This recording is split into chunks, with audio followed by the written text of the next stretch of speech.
కర్నూలు జిల్లాలో ప్రసిద్ధ పుణ్యక్షేత్రం అయినటువంటి శ్రీ లక్ష్మీ నరసింహ ఈరన్న స్వామి దేవాలయం కొలిచిన వారికి కొంగు బంగారమగును. శ్రావణ మాసం ఉత్సవాల సందర్భంగా ప్రతి సంవత్సరం కంటే ఈ సంవత్సరం భక్తులు అధిక సంఖ్యలో పోటెత్తారు. శ్రావణ మాసం 3వ సోమవారం అయినందున స్వామివారిని దర్శించుకున్నటకు ఆంధ్రప్రదేశ్, తెలంగాణ, కర్ణాటక, ఇతర రాష్ట్రాల నుంచి భక్తులు అధికంగా తరలివచ్చి స్వామివారిని దర్శించుకున్నారు.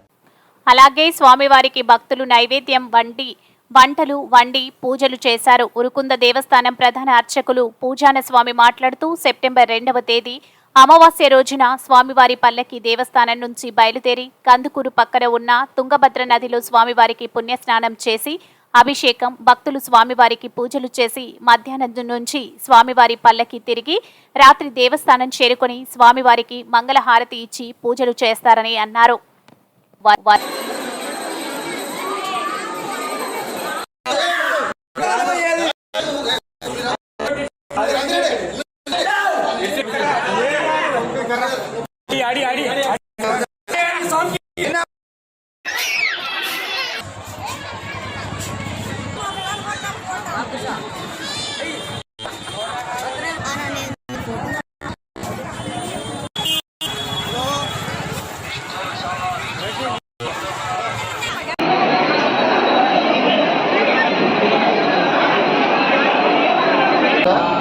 నా పేరు వచ్చేసి పూజన్న స్వామి, ప్రధాన అర్చకుడు దేవస్థానం.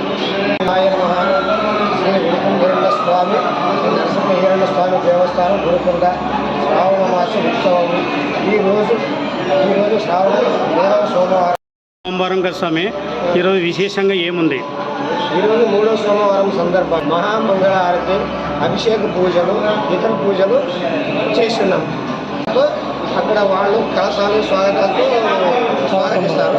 అక్కడి నుంచి తుంగభద్ర నదికి పోయి అక్కడ స్వామివారి స్నానం చేసి, చక్ర స్నానం చేసి, చశుంభ స్నానం చేసి స్వామివారి అభిషేకం జరిపించి వచ్చిన భక్తాదులందరికీ దర్శనం కల్పిస్తూ అక్కడ కూడా వేలాది భక్తులు వచ్చేటారు. అక్కడ కూడా నైవేద్యాలు అవి సమర్పించుకుంటూ మధ్యాహ్నం స్వామివారి ప్రసాదం అందరికీ భక్తులకు పంచిపెట్టి తర్వాత స్వామి 1 గంట నుంచి మళ్ళీ అక్కడ తుంగభద్ర నది నుంచి ఊరేగింపుగా ఉరుకుండకు బయలుదేరుతాడు.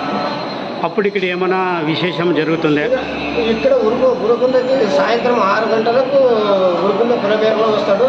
ఇక్కడి నుంచి